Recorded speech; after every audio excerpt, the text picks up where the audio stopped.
Hello, welcome back to my channel. I'm Brittany. Today, we are going to talk about the books that I read in February.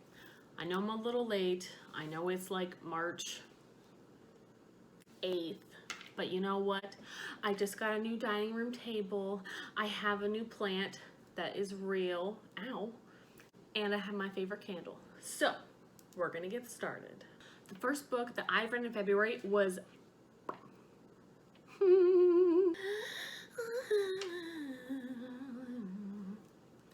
just so you know, I feel like I'm about to give you a tarot reading from my setup right now, and I'm very into it. So, let's get started. In February, I read 11 books, and one of them was an audiobook, so I'm still gonna count it as a book, duh. But one audiobook and 10 regular books. The first book that I read this month was Dark Matter by Blake Crouch. I gave this 4 stars. It was amazing. It is like the sci-fi thriller of your dreams. Jason is walking home one night when he gets taken at gunpoint. He's injected with an unknown drug and he loses consciousness. When Jason wakes up, he's in a lab strapped to a gurney and a man says, "Welcome back." Yeah, what a trip. Jason learns that this new world he's woken up in, he is no longer married, his house is not his house, his wife is not his wife, and he does not have a son. And someone is hunting him. It is so intense. It is amazing. It's like, it's not Inception-esque, but I can't ruin it for you. It's amazing. You have to just read it. I read a few books by Blake Crouch now, I think 2 or 3, and so far they're all amazing, like sci-fi thrillers. Like, I have felt more thrilled reading Blake Crouch's sci-fi books than I have felt reading actual thrillers. That was my first book of the month, and it was a 4-star for me. The second book that I read this month was The Bone Houses by Emily Lloyd Jones. It is a young adult novel, and I gave it 4 stars. I really enjoyed it. It's about Rin, and she only cares about 2 things: her family and grave digging. She is a grave digger by trade. She grew up in it. Her dad was a grave digger, and then he disappeared when he was given a job, and her mother died, so she has no more parents that are alive, and she has her 2 siblings. And let me tell you, there is a goat in this story.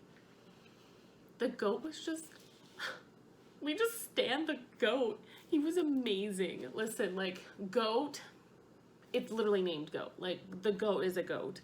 Okay, goat is goat.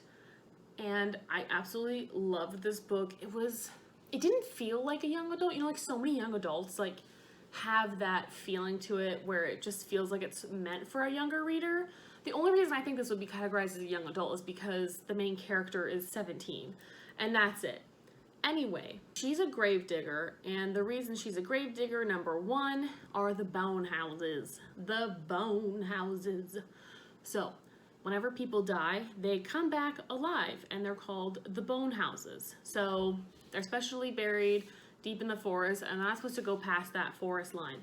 However, the plot in the story is all of a sudden the bone houses are coming into the frickin' village.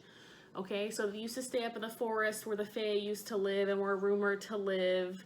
And then a new boy comes into town and he's a map maker, and all of a sudden the bone houses start going outside of the forest. It's a little creepy. It's not like super creepy, but it was kind of a magical realism fairy tale is the best way to describe it. I really loved it. Legend says that the bone houses are the result of a decades-old curse, and it gets really good. So go watch that. Watch it. Read it. What am I talking about? This is not a movie review channel. Okay. The next book I read was my first DNF of the freaking year. It was the most awful atrocity I think I've ever read. That's not true. That's not true. It was pretty bad though. I really didn't like it. The first DNF of the year for me at 1 star was 5 Feet Apart by Rachel Lippincott. So, just so you know, number 1, this freaking book was turned into a book from the script from the movie. And the sad part is I don't even want to see the movie now. That's how bad the book was for me. I was hoping for some inspiring fucking sick lit. I wanted the Fault in Our Stars. Like, why can't I have another The Fault in Our Stars story? This was not it. This was not the tea. We do not stand. Don't enjoy. Please don't. I don't even read it. Like, you know what? Don't even torture yourself because it wasn't worth it. It put me in a reading slump. Like, I struggled for like 2 weeks to read after that. Like 2 full weeks struggled to read 2 5-star books for me. If you don't know, 5 Feet Apart is about 2 teenagers who fall in love in a hospital and they both have cystic fibrosis, so they have to stay 6 feet apart. Hence the freaking title 5 Feet Apart. They get a foot closer at the end or whatever. I don't know. That's some dumb garbage. I don't fucking care. The scenes felt so forced. I hated all of the characters.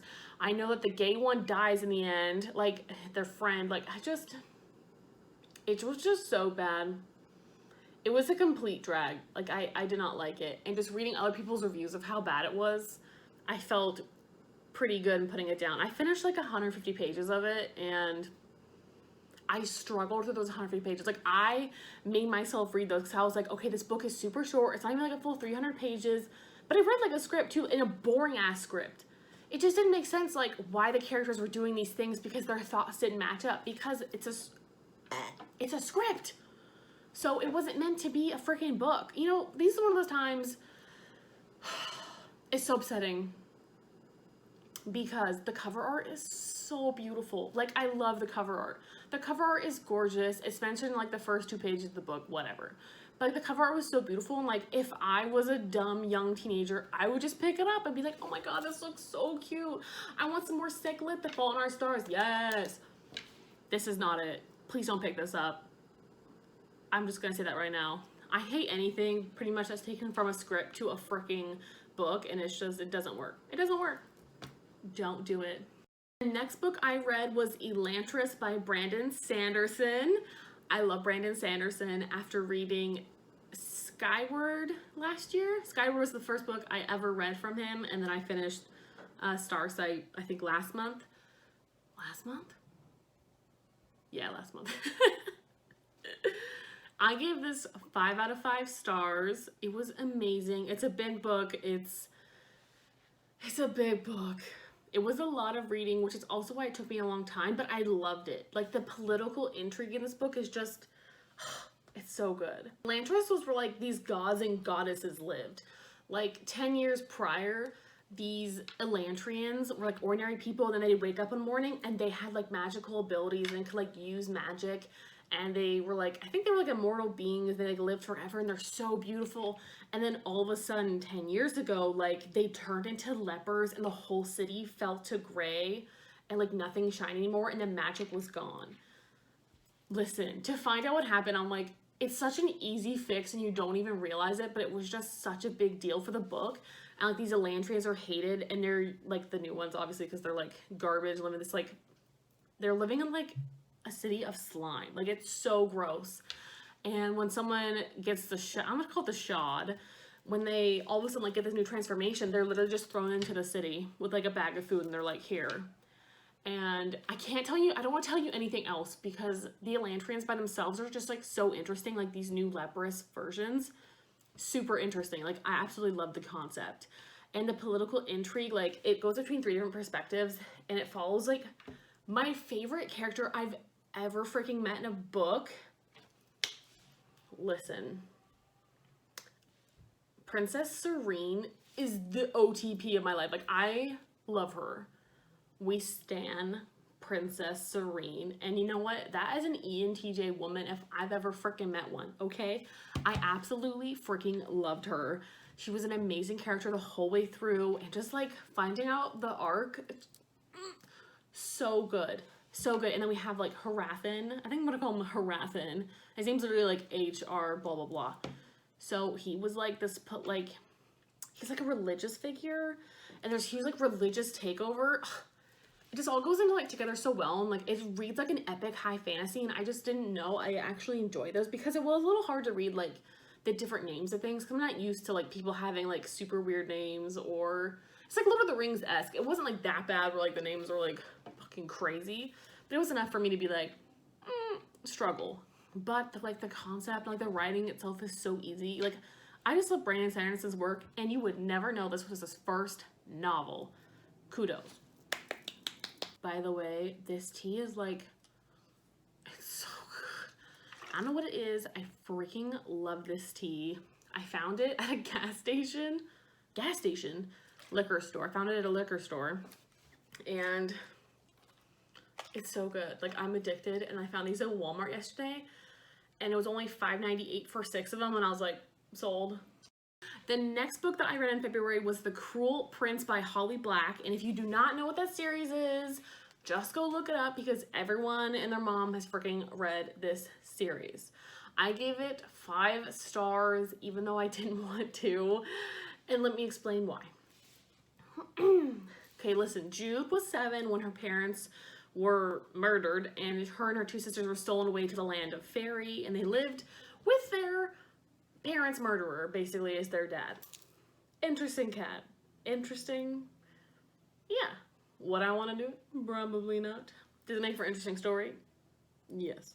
Despite her mortality, 10 years later, Jude really wants to belong there and tries to fit in, and she even goes so far as to defy Prince Carden, who is like the biggest asshole on the planet in this book. He is rude, he is terrifying, and shockingly beautiful, because all the Fae are beautiful. Okay. I really wanted to hate this book just because it was such a popular young adult novel, and like everyone was talking about it.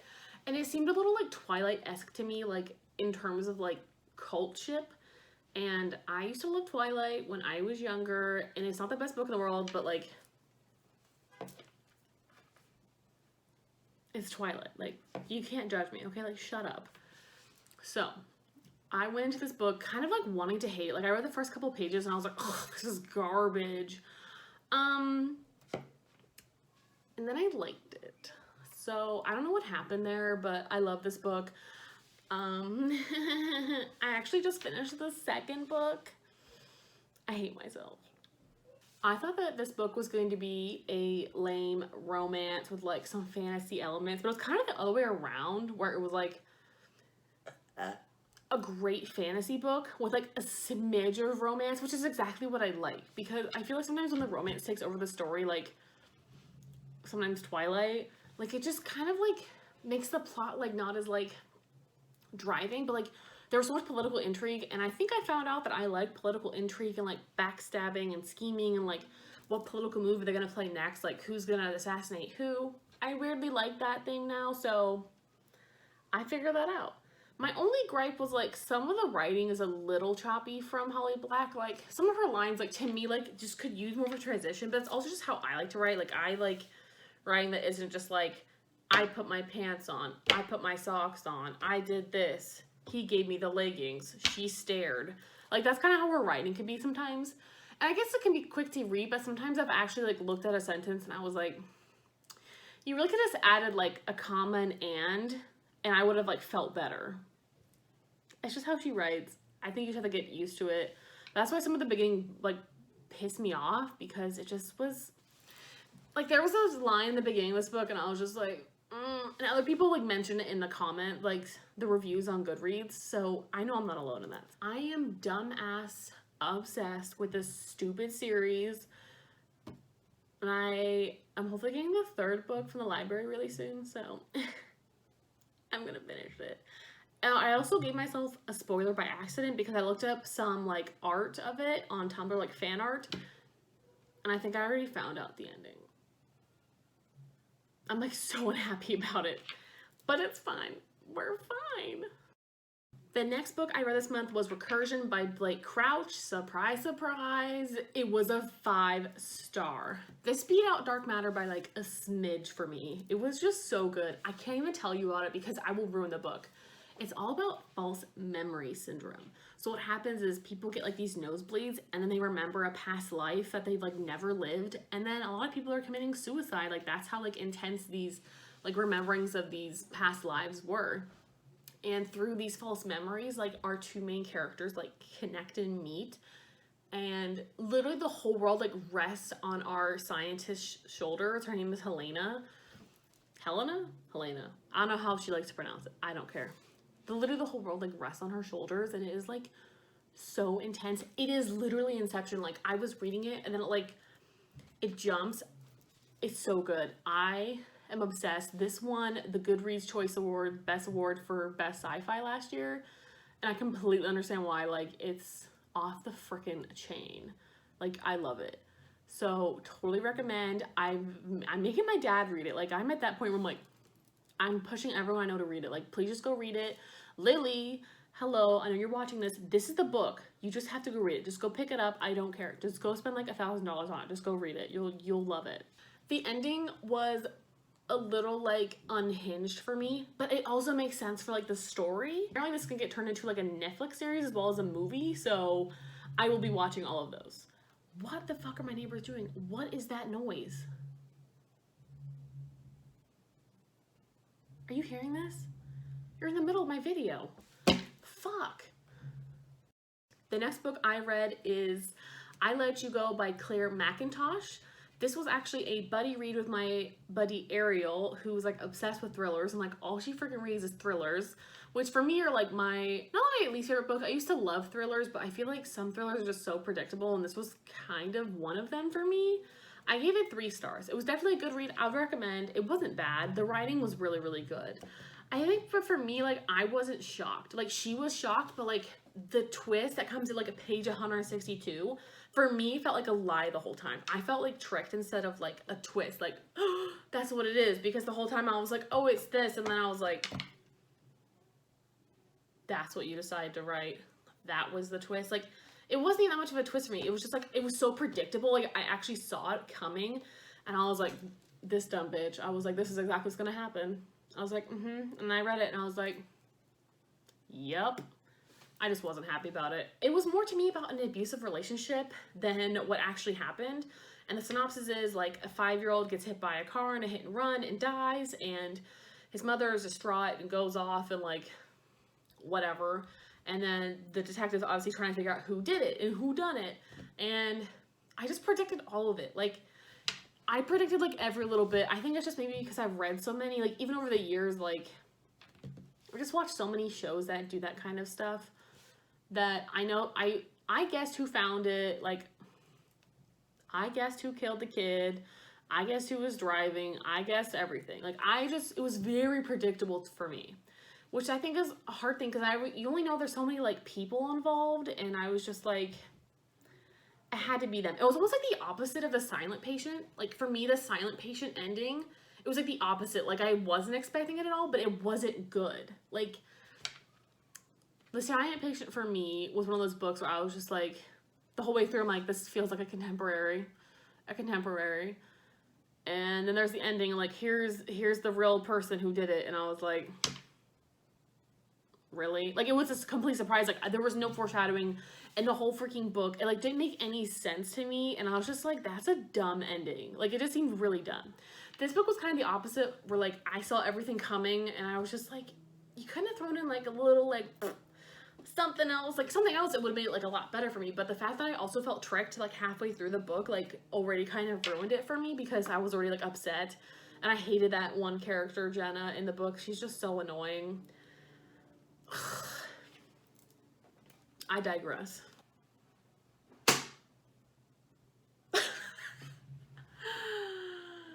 That didn't sound good. As my friend said though, you may have figured it out, but it was well written.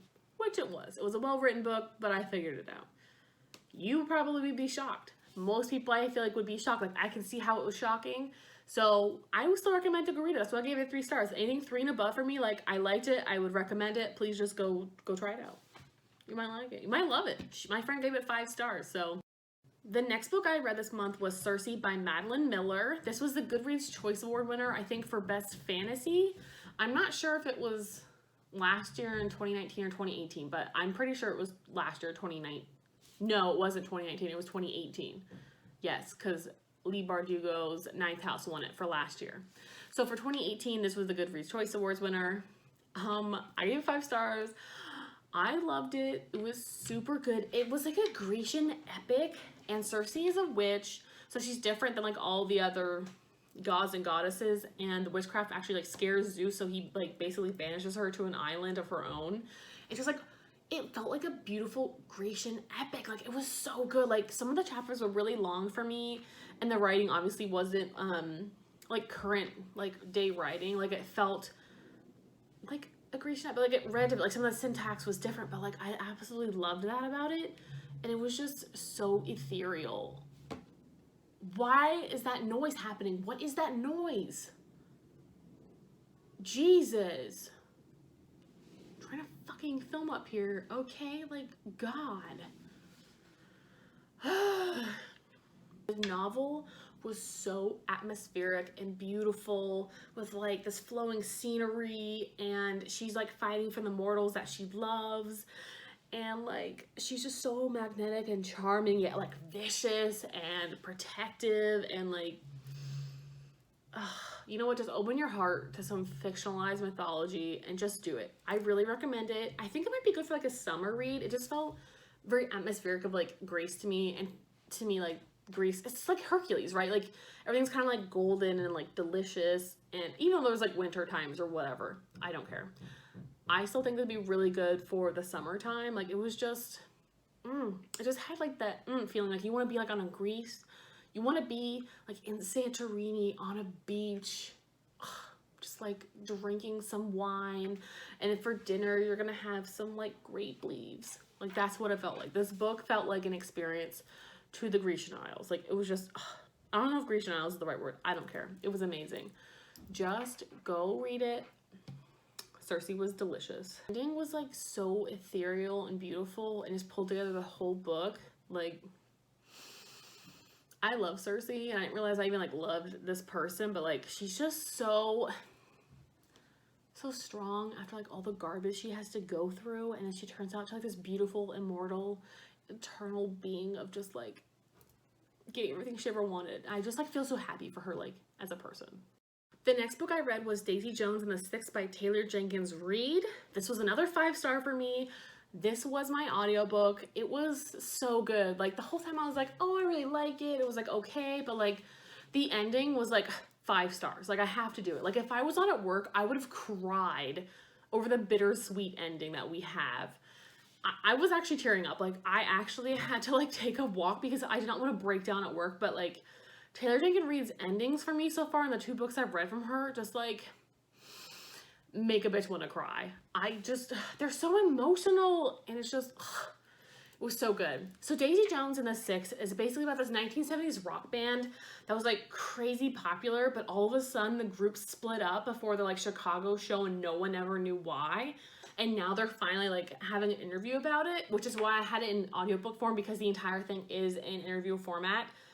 And hearing each character, like the hitches in their throat, like the frogs in there, and when they're like gonna cry, like you can hear it, you can hear everything in their voices. Like, their voice acting was so good, and it just made it that much more emotional. Like, when things were happening, it was so intense because of how they were like, and you know, and there's obviously a lot of alcohol and drug abuse in this because it's about the 1970s and partying, blah blah blah. It felt very Fleetwood Mac. It felt like Fleetwood Mac, like in like a fictionalized form, and that's kind of how I like looked at it, and it was so good. I listen to things at normal speed, by the way, so I actually listen to like people's voices and like how they're saying things, and that's why sometimes audiobooks are difficult for me, is because they aren't doing it for me.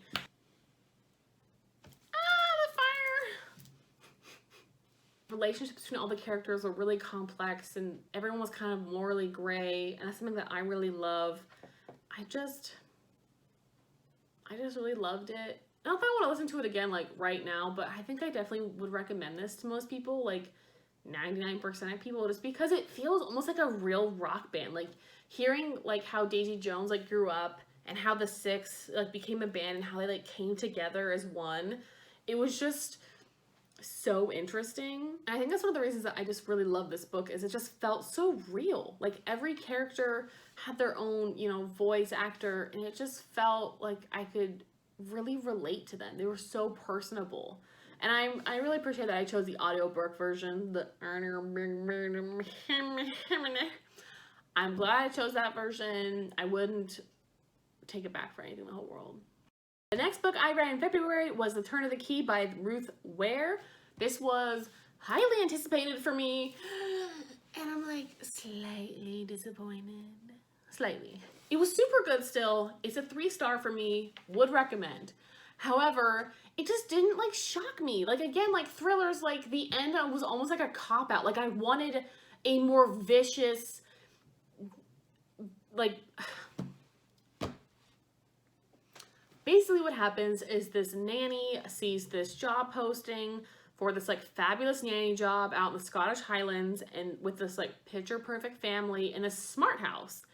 Naturally, they pay really well, and she's like, hell yes, sign me up. I want to go nanny. And you have to have like a year contract. She's like, oh, hell yeah, I'm going to do that. And it's super creepy and super gothic, and it actually creeped me out for a couple chapters. However, a child dies, and we find out at the end, obviously, who done it. And it just wasn't like there for me. Like, I really wanted it to be something more sinister or paranormal. It wasn't sinister or paranormal. And if I even had like one aspect of that, I would have rated it even higher, because the whole book itself was like really well written, and there were like a few twists in there as to like who the actual narrator is and blah, blah, blah, like why she's there. Loved that. Loved that. Super good. It really added a richness to the story, right? Like it added this richness of like intensity. And especially like the smart house at night, like things will just start happening, right? Like she's hearing things, or like the alarm is going off, or like, and it's scary because I, as a house sitter, like those things have happened where like I was up and all of a sudden the alarm goes off and nothing's open, and it's fucking terrifying. So I just really related to that to me, like as a person, like I related that to me, my experience, which made it more creepy. Like there's a few chapters, there was a few chapters where I went to bed and I literally turned the light back on to make sure no one was in there. Just because it's like a little spooky. And there's like a poison garden on the premises, and it's like, it's just creepy and gothic, and like I almost wanted like it to be more paranormal. Like I wanted it to be something not of this world, and something creepy and ominous, and maybe almost like a more of an open ending. And anyway, the narrator is writing to someone to help her get out of prison, basically. And that's where she's writing from in prison, like explaining the story of like what happened. I'm saying like it was really titillating to read. Like it was very interesting. I just like wish it ended different, and the ending wasn't bad. Like I know a lot of people rated this 5 stars and they like loved it, and it was nominated for Best Thriller last year for the Goodreads Choice Awards, and it was like definitely really good. Like I still would recommend this if someone's like, hey, do you like a creepy thriller? I'd be like, girl, read this, because it's actually really good. It just didn't like, I don't know. It's a really high 3. It's like almost a 4 for me. Like it's really, really good, but it just didn't like, it was just missing something. Like I was missing it. I don't know exactly what I'm missing, but there's something missing. And I think I would have just liked something paranormal / more vicious, or something like something more shocking and like gross. Like that's the kind of shit that I like. I like really fucked up shit. When it's not super fucked up, I'm like, it was kind of tame. It was more tame than I was expecting. I really wanted it to be like dun dun dun, and she kind of throws you off the trail like a little bit, but I was just hoping for something. I think I just like things that are paranormal because they're scarier to me than like human monsters sometimes, because you can't control like paranormal experiences and stuff. And I was just really hoping it was some of that shit, and it just wasn't. The last book I read this month was The Testaments by Margaret Atwood.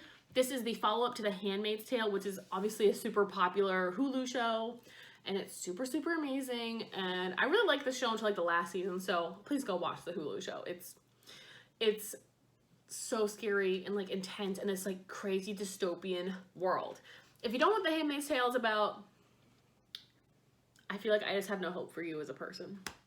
But if you don't know, it's about this new world, and it's like the new United States, part of the United States called Gilead, and it's like a super religious sector, and it kind of goes back to like Puritan times where women are like covered head to toe, and they have handmaids, and handmaids are dressed in red, and they live with a couple. So they live with like a commander and like his wife, and the wives will wear certain colors, and everyone in their own life, everyone wears like certain colors. So you're always separated by like gender and color and like status. Like it's really built on status. And handmaids basically have to get raped every single month and produce a child, because children in this world like are super valuable because the fertility of everyone is like so if you can have a child, like you're super valuable, and they will keep you around basically for breeding. So every month you're like a cow, and you have a ceremony with the commander, and you get raped, and if you get pregnant and like have a child, like it's amazing. But there's a lot of like unbabies, which are like stillborn children or miscarriages. And it's just like so much like victim shaming, and it's just so intense like woman hatred. It's kind of hard to watch / read, but I think watching the show is more intense because obviously it's like in a film format. Oh, child! The Handmaid's Tale is just so hard to watch because of just like the content. It's intense. Anyway, for the Testaments, we are following 3 different female narrators, 2 that are in Gilead and 1 that is in Canada, because Canada obviously is where a lot of people escape to from Gilead. And we follow them all the way to the end, basically till the end of Gilead is the best way to describe it. So it was very satisfying, and just kind of like figuring out like what happened all along and how it all ties together. And it's also just like hard to read in a little bit of ways because it follows a very young woman in Gilead, and she could turn into a handmaid, but she doesn't, thank God. But it's just hard. Like the whole world is just really scary and dangerous, and it just feels like a crazy dystopian alternate reality of our timeline. And I think that's why I can hit home for so many people, and why this has been just like such a thing for people. This actually won the Best Fiction for, I think, last year in the 2019 Goodreads Choice Awards for Best Fiction. So it was really good. I gave it 4 stars. I really enjoyed it. I gave the same rating to The Handmaid's Tale when I first read that one as well. This one was definitely a lot longer. It was like 415 pages, but I actually read it pretty quickly because one of the things I love about this book is the chapters were really short. Some of the chapters were like super short, and I freaking love that in books. I've really found out that if a book has shorter chapters, I'm just more apt to read. Like I will read way more the short chapter book because I get so like motivated, like, oh, I finished that. So that's it, guys. That's what I read in February. I read 11 books this month, and I plan to hopefully read, I really want to read 1 more. I want to get to like 12 books. I don't know why. It's like a thing for me this month. So I'm excited to try and see how that goes.